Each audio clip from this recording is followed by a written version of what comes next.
Saya yakin dan percaya bahwa kita semua adalah orang-orang yang memerlukan Tuhan.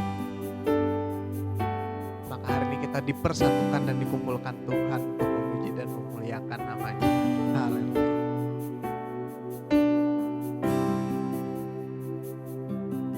Ku perlu Engkau Yesus, haus jiwaku menantikanmu.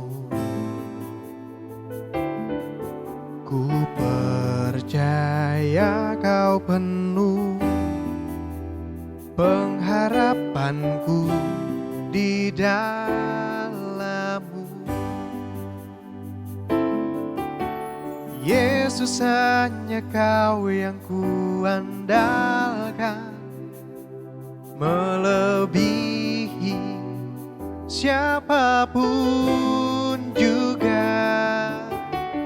Yesus, hanya Kau yang ku percaya di setiap waktu. Tiada lain yang ku andalkan selain Kau, Yesus.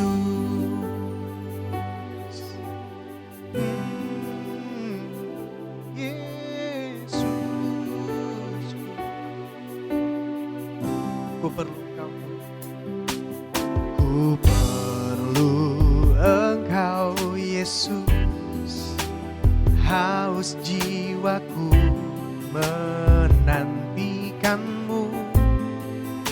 Oh, ku percaya Kau penuh pengharapanku di dalam-Mu. Yesus, hanya Kau yang ku andalkan, melebihi siapapun juga. Yesus, hanya Kau yang ku percaya di setiap waktu. Tiada lain yang ku andalkan selain Kau, Yesus. Oh, Yesus. Hikmat-Mu lebihi pikiranku, jalan-Mu di atas segala jalanku. Tinggi dan dalamnya kasih-Mu, hanya Kau Yesus yang kuandalkan. Hikmat-Mu lebih pikiranku, jalan-Mu di atas segala jalanku. Tinggi dan dalamnya kasih-Mu, hanya Kau Yesus yang kuandalkan. Yesus, hanya Kau yang kuandalkan, melebihi siapapun juga. Yesus, hanya Kau yang ku percaya di setiap waktu. Tiada lain yang ku andalkan selain Kau, Yesus. Yesus, hanya Kau yang ku andalkan, melebihi siapapun juga. Yesus, hanya Kau yang ku percaya di setiap waktu. Tiada lain yang ku andalkan selain Kau. Hikmat-Mu lebihi pikiranku, jalan-Mu di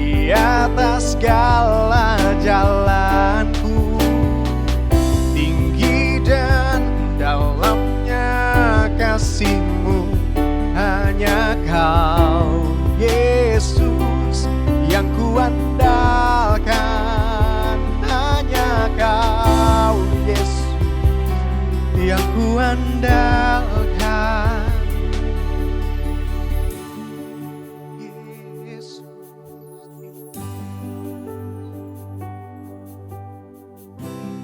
Terima kasih Tuhan atas segala kasih setia-Mu ya Bapa. Dalam kehidupan kami selalu memperoleh kebaikan. Kami selalu memperoleh mujizat.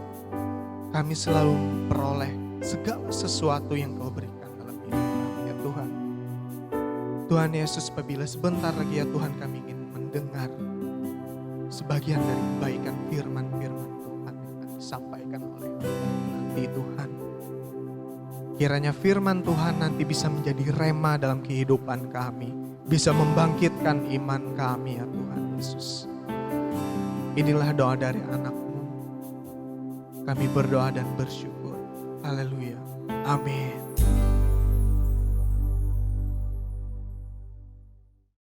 Salam jemaat Tuhan, selamat malam dan kembali kita bertemu dalam ibadah secara online, live, Shiloh Ministry, dan saya percaya ketika saudara menyaksikan ini, baik saya maupun saudara kita bersama-sama adalah orang-orang yang diberkati oleh Tuhan. Saya hari ini bicara tentang pemenang. Saya bacakan di dalam 1 Korintus 15 ayat yang ke-57 dan ayat ke-58. Sebelum kita mendengarkan firman Tuhan, mari kita berdoa bersama-sama terlebih dahulu. Bapa, biarlah pengurapan Tuhan turun atas hamba, atas jemaat-Mu, supaya apa yang disampaikan adalah hikmat pewahyuan daripada Tuhan, dan kami semua yang mendengarkan adalah orang-orang yang juga diurapi oleh Tuhan. Terima kasih Bapa, di dalam nama Tuhan Yesus kami berdoa dan mengucap syukur. Haleluya, amin. 1 Korintus 15 ayat yang ke-57 dan 58. Tetapi syukur kepada Allah yang telah memberikan kepada kita kemenangan oleh Yesus Kristus Tuhan kita. Karena itu saudara-saudaraku yang kekasih, berdirilah teguh, jangan goyah, dan giatlah selalu dalam pekerjaan Tuhan. Sebab kamu tahu bahwa dalam persekutuan dengan Tuhan, jerih payahmu tidak sia-sia. Jemaat yang dikasih Tuhan, hari ini saya ingin mengingatkan kepada saudara, ketika kita percaya kepada satu Allah yang benar, yang kita imani, yaitu di dalam nama Yesus Kristus, berarti saudara dan saya adalah pemenang. Yang pertama, kenapa kita pemenang? Karena kita adalah anak-anak Tuhan. Kenapa kita pemenang? Karena kita adalah mendapat warisan, yaitu warisan sukacita damai sejahtera yang sudah Tuhan berikan kepada saudara. Kenapa kita menang? Karena kita adalah pemilik surga yang hanya menjadi hak daripada surga adalah orang-orang yang pemenang yang beriman kepada Yesus. Saudara, kenapa kita tidak boleh bermimpi menjadi pemenang? Karena Allah kita, Bapa kita adalah pemilik langit dan bumi. Dia adalah pemilik surga. Sehingga setiap otoritas dia, kuasa dia sempurna. Ketika saudara menjadi anaknya, menjadi muridnya, secara otomatis ada prioritas, ada sesuatu yang baik, ada sesuatu yang hebat yang sudah Tuhan berikan untuk saudara dan saya menjadi pemenang.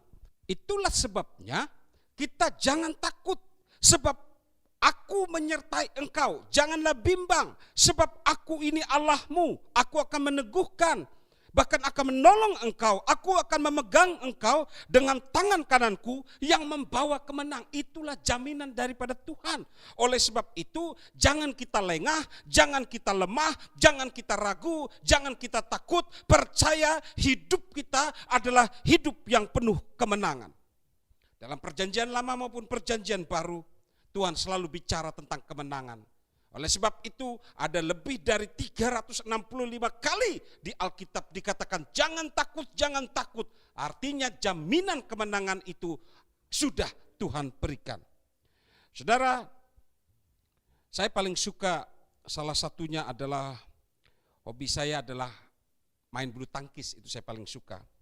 Dan kalau saudara melihat bulu tangkis, maka saudara akan pernah melihat permainan yang begitu spektakuler, yaitu Marcus Gideon dan Kevin Sanjaya. Dan kalau saudara melihat mereka latihan, ya, mereka latihan, bagaimana mereka rutin latihan, bagaimana mereka mendapat makanan yang bergizi, bagaimana mereka menjaga pergaulan, mereka tidur yang cukup, menjaga kesehatan mental dan fisik, dan itulah, dan yang amat penting, mereka selalu bersemangat, semangat itulah doa. Saudara, apapun yang keadaan, dengan semangat itu adalah doa. Itu yang membuat mereka tidak lemah, sehingga mereka senantiasa menjadi pemenang dalam bulu tangkis, karena mereka memiliki semangat. Saya bisa membayangkan kalau mereka tidak memiliki semangat. Seandainya mereka latihan, mereka uring-uringan. Seandainya mereka bergaul, pergaulan mereka yang buruk, yang melakukan hal-hal yang tidak baik, karena mereka tidak bermain dengan hati dan tidak memiliki semangat hidup, mereka tidak akan pernah menjadi pemenang. Karena memiliki semangat itulah mereka menjadi pemenang. Jemaat yang dikasih Tuhan, saudara juga harus memiliki semangat. Semangat itu saya analogikan sebagai doa. Itulah yang membuat kita menang. Itulah yang membuat kita berprestasi. Nah, kalau doa, saudara, ya, kita lihat kontekstualnya. Ada doa, ya, yang memang harus ditutup dengan doa Bapa kami, tapi juga ada doa spontan. Suatu hari ketika saya ambil bagian, suatu hari ada suatu perjalanan, saudara, dari Banjarmasin ke luar kota, dan pada saat itu saya menumpang sebuah mobil bersama dengan teman-teman saya, dan di pertengahan jalan, karena daerah hutan belantara dimasuk ke wilayah Kalimantan, saudara, ya, di salah satu kota di Kalimantan Tengah yang agak pelosok di Kalimantan Tengah, hutan. Dan pada saat itu mobil kami cukup kencang, saudara. Dan pada saat mobil kencang itu disetir oleh supir saya, ternyata mobil itu oleng. Dan saya kaget sekali, begitu oleng, ternyata saudara, mobil itu sudah berputar, saudara. Ya, saking licinnya jalan itu. Dan pada saat itu saya hanya menyampaikan doa spontan, Yesus tolonglah kami. Dan saudara, ketika saya berucap itu, maka mobil itu secara otomatis saudara berhenti. Walaupun posisinya saudara yang harusnya perjalanan kami lurus ke sana, ternyata mobil itu saudara berputar 90 derajat ke arah membalik. Tetapi kami tidak celaka. Saudara bisa membayangkan, kalau seandainya mobil oleng itu, saya cuma hanya berdoa secara spontanitas, secara artinya liturgi lalu saya tutup dengan doa Bapa kami, maka saudara bisa bayangkan apa yang terjadi. Saya tidak mengecilkan doa Bapa kami, dan doa itu saya ajarkan buat anak-anak saya. Setiap bangun tidur harus doa Bapa kami. Setiap bangun tidur harus doa Bapa kami. Sebelum tidur harus doa Bapa kami. Setiap doa pribadi, doa keluarga ditutup. Tetapi ada kalanya doa itu tidak kita ucapkan, tapi kita berdoa spontan karena kita harus menyentuh hati Tuhan. Bapak Ibu jemaat yang dikasih Tuhan, oleh sebab itu hari ini saya ingin menegaskan kepada saudara, jangan saudara untuk jemu-jemu terus berdoa. Lukas 18 ayat yang pertama. Yesus mengatakan suatu perumpamaan kepada mereka untuk menegaskan bahwa mereka harus selalu berdoa dengan tidak jemu-jemu. Oleh sebab itu hari ini apapun keadaan saudara, dalam kondisi situasi saat ini yang masih ada saudara, belum selesai COVID-19 ini, jangan berhenti untuk berdoa dengan tidak jemu-jemu, untuk meminta perlindungan, untuk meminta pemulihan, untuk meminta kesembuhan. Percaya dengan doa yang terus saudara lakukan, ada kasih karunia, ada perlindungan, ada berkat, ada penyertaan Tuhan memberkati saudara. Nah, suatu hari ketika ada teman saya saudara, istrinya pada saat itu saudara, mereka pada saat itu mau menikah, dan pada saat mereka mau menikah mereka sudah mencetak undangan saudara, dan kebetulan istrinya itu lulus CPNS, hanya prajabatannya yang belum saudara mengikuti. Dan ketika mereka konsultasi dengan orang pemerintahan di BKD, dan mereka bilang mungkin itu agak lama sehingga mereka menjadwalkan jadwal pernikahan mereka. Ternyata ketika jadwal pernikahan mereka sudah dibuat, undangan bahkan sudah diedarkan, tiba-tiba istrinya itu mendapat undangan untuk mengikuti perajabatan. Begitu bisa dibayangkan, undangan perkawinan itu sudah terjadi, sudah diedarkan, tapi undangan untuk perajabatan juga pada saat itu. Disitulah kita perlu mujizat. Dan pada saat itu teman saya itu berdoa sungguh-sungguh kepada Tuhan. Apa yang terjadi? Ternyata daftar nama perajabatan itu, saudara, ada beberapa orang yang terlewatkan. Sehingga orang yang terlewatkan itu harus mengikuti susulan untuk mengikuti perajabatan, saudara, mengikuti pelatihan perajabatan siru, dan termasuk istrinya pun bisa, saudara, menunda dan mengikut nama-nama yang tidak tercantum, menyusul, saudara. Bayangkan, kalau bukan Tuhan, saudara, siapa lagi yang bisa menolong kita? Itulah sebabnya hari ini saya mengingatkan saudara untuk terus berdoa, jangan jemu-jemu. Doa itu adalah napas kehidupan. Doa itu adalah bicara pengharapan kepada Tuhan. Doa itu adalah sesuatu kemenangan. Ketika kita bisa berdoa, percaya itu adalah kemenangan. Artinya iman kita sudah melekat kepada Tuhan. Orang yang tidak berdoa adalah orang yang sombong. Orang yang tidak berdoa adalah orang yang angkuh. Seolah-olah dia mampu, seolah-olah dia bisa. Tapi orang yang berdoa adalah orang yang memiliki kemenangan, memiliki sikap kerendahan hati dan ketergantungan kepada Tuhan. Hari ini saya ingin sampaikan kepada saudara, bagaimana supaya kita menjadi pemenang di dalam Tuhan. Yang pertama, saudara, adalah untuk bisa menjadi pemenang bersama dengan Tuhan, sentuh hati Tuhan. Suatu hari ketika 16 tahun yang lewat, saya masih berkantor di rumah mertua saya, kantor konsultan hukum saya. Dan suatu hari di komplek itu saya melihat suatu rumah yang tidak terpakai, tetapi masih layak untuk dipakai. Dan penghuninya pada saat itu tidak ada. Saya pada saat itu tidak berdoa secara khusus, saya tidak berdoa secara puasa, saya cuma hanya lewat dan saya hanya berkata, Tuhan, saya pengen rumah itu untuk kantor saya. Nah, pada saat saya mengatakan, Tuhan, saya ingin punya kantor itu, beberapa tahun kemudian, saudara, mana saya bisa duga, ternyata pemilik rumah itu ada masalah. Dan dia berkonsultasi dengan saya, sehingga solusi dari masalahnya, dia harus menjual rumah itu ya dengan harga sangat murah sekali. Sehingga dan bisa dicicil. Akhirnya dalam tempo kurang lebih 1 tahun, saya sendiri yang bisa beli dengan cicilan yang murah, dan sebelum 1 tahun sudah saya lunasi. Saudara, kalau kita bisa menyentuh hati Tuhan, maka percayalah kemenangan akan dapat kita miliki. Saya teringat ketika peristiwa Niniwe, bagaimana Yunus yang telah diutus Tuhan datang ke kota itu. Tetapi tahukah saudara, ketika dia diutus Tuhan untuk memberikan, menginformasikan kepada orang-orang yang ada di Niniwe untuk bertobat, karena mereka sudah begitu jahat. Mereka tidak bisa membedakan mana tangan kiri, mana tangan kanan. Begitu jahat di mata Tuhan. Dan Tuhan akan menghancurkan kota Niniwe. Yunus pada saat itu, saudara, dia lari ke Tarsis, saudara. Dia menolak, saudara, utusan daripada Tuhan. Sehingga dia mengalami persoalan, yaitu bagaimana dia dimakan oleh ikan yang besar selama 3 hari 3 malam. Dan akhirnya, saudara, oleh perkenanan Tuhan, dia bisa dikeluar dan diberikan kesempatan yang kedua. Hari ini, kalau saudara berdoa, tetapi saudara menolak untuk berdoa, saudara enggan untuk berdoa, lalu ada masalah yang saudara hadapi, ingat, Tuhan tetap memberikan kesempatan yang sama. Dan akhirnya apa yang terjadi? Di dalam Yunus 3 ayat yang ke-7. Lalu atas perintah raja dan para pembesarnya, orang memaklumkan dan mengatakan di Niniwe demikian, manusia, ternak, lembu, sapi, dan kambing domba tidak boleh makan apa-apa, tidak boleh makan rumput, dan tidak boleh minum air.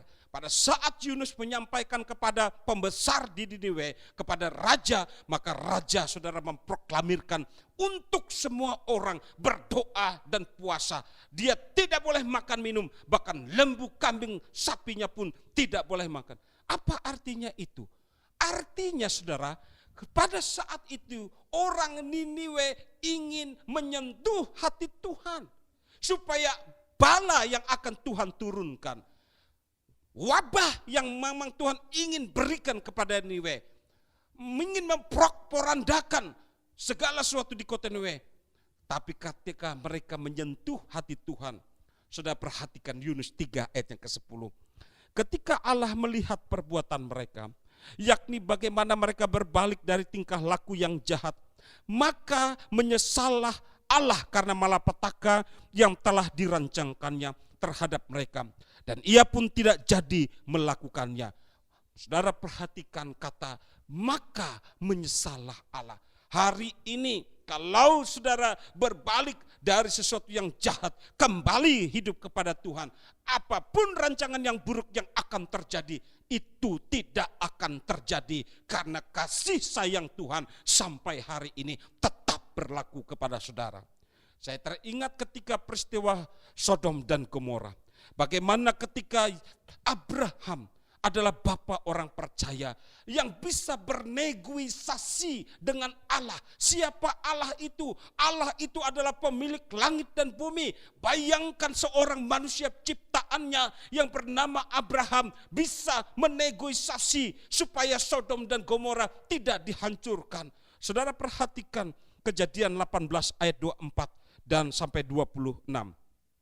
Bagaimana sekiranya ada 50 orang benar dalam kota itu? Apakah engkau akan melenyapkan tempat itu? Tidakkah engkau mengampuninya karena ke-50 orang benar yang ada di dalamnya itu? Jauhlah kiranya daripadamu untuk berbuat demikian, membunuh orang benar bersama-sama dengan orang fasik, sehingga orang benar seolah-olah sama dengan orang fasik. Jauhlah kiranya demikian padamu. Masakah hakim segenap bumi tidak menghukum dengan adil? Tuhan berfirman, jika ku dapati 50 orang benar dalam kota Sodom, aku akan mengampuni seluruh tempat itu karena mereka. Bayangkan, Abraham bisa bernegosiasi dengan Allah, dengan Tuhan, karena dia bisa menyentuh hati Tuhan. Bahkan tidak berhenti itu. Dia berkata mengulang lagi bagaimana kalau ada 45 orang, bagaimana dengan 40 orang, bagaimana dengan 30 orang, bagaimana dengan 20 orang, sampai bagaimana dengan 10 orang. Bayangkan beberapa kali Abraham nego dengan Tuhan supaya Sodom dan Gomora tidak hancurkan karena dia sadar di situ ada Lot keponakannya bersama keluarga. Beberapa kali saudara Abraham itu bernegosiasi. Hari ini pun saya ingatkan kepada jemaat, Tuhan akan berulang-ulang kali mengingatkan saudara. Tuhan berulang-ulang kali bisa bernegosiasi dengan saudara. Sentuh hati Tuhan, jamah hati Tuhan lewat seruan saudara, lewat doa saudara, lewat sentuh hatinya Tuhan. Tuhan itu masih punya hati nurani yang sangat murni. Dia ingin menyentuh hati saudara untuk bertobat, untuk hidup takut akan Tuhan. Saya teringat ketika peristiwa ada anak umur 12 tahun yang sakit. Saudara bacakan Markus 9 ayat 21 dan 25. Lalu Yesus bertanya kepada ayah anak itu, sudah berapa lama ia mengalami ini? Jawabnya, sejak masa kecil. Dan seringkali roh itu menyeret ke dalam api ataupun ke dalam air untuk membinasakannya.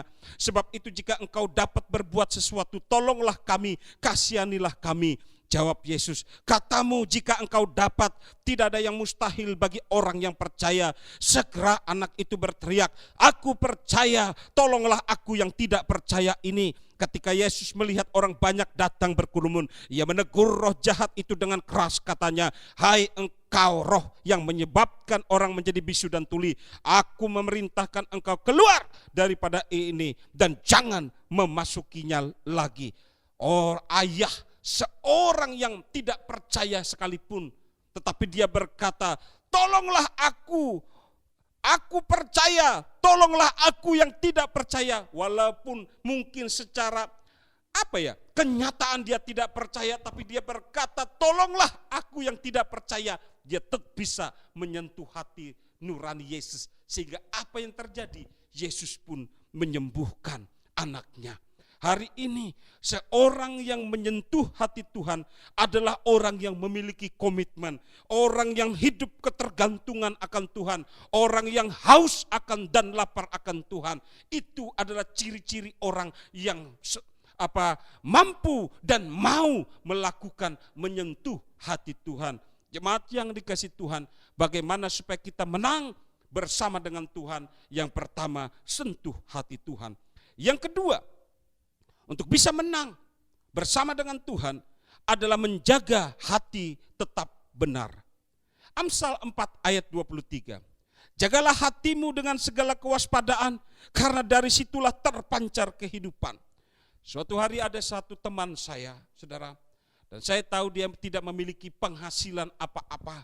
Karena kalau tidak salah 2 atau 3 kali dia stroke, saudara, istrinya meninggal dan anaknya ada 3 orang.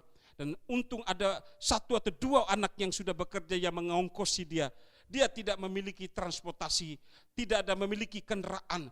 Ya saudara, dan suatu hari ketika pada akhir Desember 2019 kemarin ada Natal umum, saudara, Natal umum di provinsi kota kami ini, saudara. Dan pada saat itu dia berkata kepada Tuhan, dia menyentuh, saudara, hati Tuhan. Dia menjaga hatinya tetap benar. Apa yang terjadi? Dia berkata, Tuhan, aku ingin sepeda motor door prize itu menjadi milikku. Dan pada saat diundi, tahukah saudara, ternyata nomor door prize itu adalah nomor dari dia, sehingga dia bisa memiliki sepeda motor. Jemaat yang dikasihi Tuhan, kalau kita menjaga hati kita dengan benar, maka yang kebenaran itu adalah Tuhan. Dia akan memberikan yang baik, dia akan memberikan, menyertai segala sesuatu hidupmu. Dia tidak akan pernah Tuhan mengecewakan engkau. Sekarang milikilah hari ini hati yang benar, hati yang hidup takut akan Tuhan. Lukas 21 ayat 34. Jagalah dirimu supaya hatimu jangan syarat oleh pesta pora dan kemabukan, serta kepentingan-kepentingan duniawi, dan supaya hari Tuhan jangan dengan tiba-tiba jatuh ke atas dirimu seperti suatu jerat. Hari ini saya ingin bilang kepada jemaat, jaga hatimu. Engkau menjaga hati, maka percayalah hubunganmu akan manis dengan Tuhan. Engkau menjaga hati, maka percayalah rumah tanggamu akan diberkati. Engkau menjaga hati, maka pekerjaanmu pekerjaan yang diberkati. Engkau menjaga hati, percayalah pendidikanmu, masa depanmu akan dipelihara oleh Tuhan. Jagalah hatimu. Saudara, jagalah anak-anak muda, jagalah pergaulanmu, jagalah masa depanmu dengan memelihara hatimu supaya senantiasa hidup takut akan Tuhan. Saudara, suatu hari ketika Daud akan diurapi oleh raja, dan pada saat itu datanglah Nabi Samuel.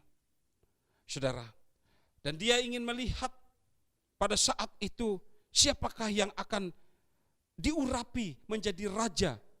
Ada beberapa orang anak Isai pada saat itu. Ketika Samuel melihat Eliab, dia pikir Eliab dengan pikiran mata jasmaninya, ini mungkin sungguh orang yang di hadapan Tuhan, yang diurapi oleh Tuhan. Tapi ternyata bukan. Saudara, banyak orang hanya memandang paras, banyak orang hanya melihat perawakan, tapi Tuhan melihat hati, sehingga tampillah saudara Daud yang elok rupanya, yang masih kemerah-merahan, dan akhirnya oleh perkenanan Tuhan menyatakan kepada Samuel, inilah yang harus kita urapi. Yang kedua, saudara, bagaimana supaya kita menang bersama dengan Tuhan? Pelihara hatimu supaya engkau tetap benar. Dari hatimu itulah terpancar kehidupan. Dari hatimu itulah yang akan membuat engkau hidup berkemenangan. Engkau pelihara hatimu mulai saat ini. Yang ketiga, bagaimana supaya kita senantiasa hidup berkemenangan dengan Tuhan adalah yang ketiga, kita tetap berseru. Kisah Para Rasul 2 ayat 21. Barang siapa berseru kepada nama Tuhan akan diselamatkan. Suatu hari saudara, ketika ada seorang saudara saya jemaat yang memang tidak saya kenal, tetapi dia mendapat informasi berkonsultasi dengan saya. Dan pada saat itu dia mengakui kepada dirinya salah karena dia iseng, saudara. Teman itu iseng bermain sabung ayam. Padahal dia adalah salah satu anggota, saudara. Tapi tahukah saudara, pada saat itu dia merasa kalau dia ditahan maka otomatis dia tidak bekerja dan otomatis mungkin dia akan diberhentikan. Dan pada saat itu saudara, kita akan berdoa bersama-sama supaya apa yang menjadi keputusan daripada hakim, keputusan daripada hakim yang menyidang tersebut supaya tidak menghukum dia. Dan walaupun dinyatakan bersalah, saudara, tetapi dia bisa dihukum secara percobaan atau bagaimana caranya supaya dia tetap tidak ditahan. Dan akhirnya saudara, apa yang terjadi? Seperti yang dia minta.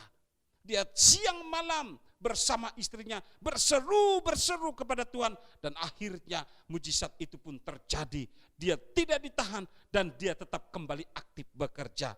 Jemaat yang dikasih Tuhan, begitu juga pada saat ini, apapun engkau mengalami masalah, apapun engkau mengalami keadaan, apapun engkau mengalami persoalan, ketika engkau berseru kepada Tuhan, maka Tuhan akan menjawab engkau.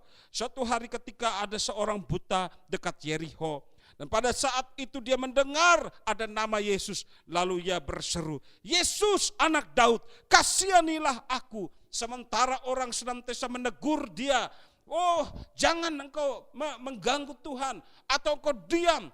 Tapi makin orang berkata demikian, namun dia semakin keras berseru, "Anak Daud, kasihanilah aku." Hari ini pun ketika engkau berseru kepada Tuhan, banyak orang meremehkan engkau, banyak orang mentertawakan engkau, ada orang mengatakan tidak mungkin. Tetapi kalau kau semakin berkeras berseru, semakin sungguh-sungguh berseru, percayalah Tuhan akan memberi yang baik, yang terbaik, yaitu kemenangan bersama dengan Tuhan.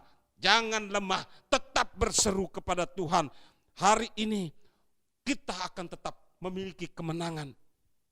Kita akan totalitas ketika kita berseru kepada Tuhan. Kemenangan pasti Tuhan berikan. Jemaat yang dikasih Tuhan, Roma 10 ayat yang ke-13. Sebab barang siapa berseru kepada nama Tuhan, ia akan diselamatkan. Keselamatan, kemenangan akan Tuhan berikan ketika saudara sungguh-sungguh dan selalu terus berseru kepada Tuhan. Bagaimana supaya kita beroleh kemenangan bersama dengan Tuhan? Yang pertama, sentuh hati Tuhan. Yang kedua, menjaga hati tetap bersih. Dan yang ketiga, tetap berseru. Percayalah, hidupmu adalah hidup berkemenangan bersama dengan Tuhan. Tuhan memberkati. Jemaat yang dikasih Tuhan, tidak terasa kita sudah di penghujung dari ibadah live persekutuan Shalom Ministry hari ini. Dan sebelum nanti saya tutup dengan berkat, maka izinkan saya akan berdoa buat kita semua. Bapa yang baik, terima kasih untuk kebenaran firman-Mu. Biarlah hidup kami hari ini adalah hidup yang berkemenangan bersama dengan Engkau. Jamah setiap jemaat-Mu yang mendengarkan siaran ini, seluruhnya siapapun juga yang menyaksikan siaran ini diberikan kekuatan, diberikan kemenangan. Yang lemah dikuatkan, yang sakit dipulihkan, bahkan yang berputus asa diberikan pengharapan, yang bertanya-tanya mendapat jawaban. Hidup mereka adalah hidup berkemenangan. Berkemenangan dalam rumah tangga, dalam usaha, dalam karir. Mereka dipulihkan, bahkan mereka senantiasa mendapatkan yang terbaik yang datang daripada Tuhan. Berkati bangsa dan negara kami, berkati presiden kami, berkati kota kami, berkati setiap gereja, berkati hamba-hamba Tuhan, berkati para pelayan Tuhan, dan berkati kami semua. Terima kasih Bapa, di dalam nama Tuhan Yesus kami berdoa dan mengucap syukur. Amin.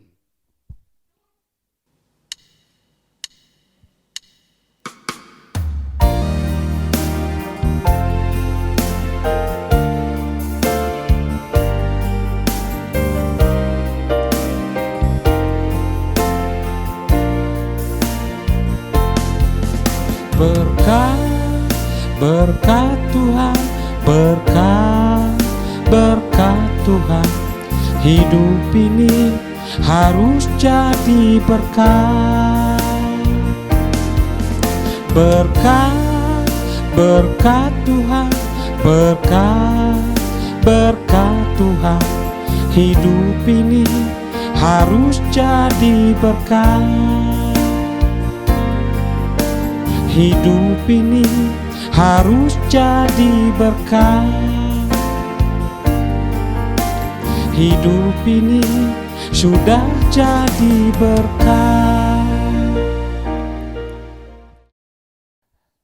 Ya, baik jemaat Tuhan, di penghujung live ini saya akan berdoa penutup doa berkat buat saudara. Saya bersama Audi di sini akan berdoa berkat buat saudara. Mari kita berdoa, Audi. Ya. Jemaat yang dikasih Tuhan, percayakanlah hidupmu kepada Tuhan, maka engkau akan senantiasa berhasil dan menjadi pemenang. Dan akhirnya terimalah berkat daripada Tuhan. Tuhan memberkati engkau dan melindungi engkau. Tuhan menyinari wajahnya dan memberikan engkau kasih karunia. Tuhan menghadapkan wajahnya dan memberikan engkau damai sejahtera. Terimalah berkat ini di dalam nama Tuhan Yesus Kristus.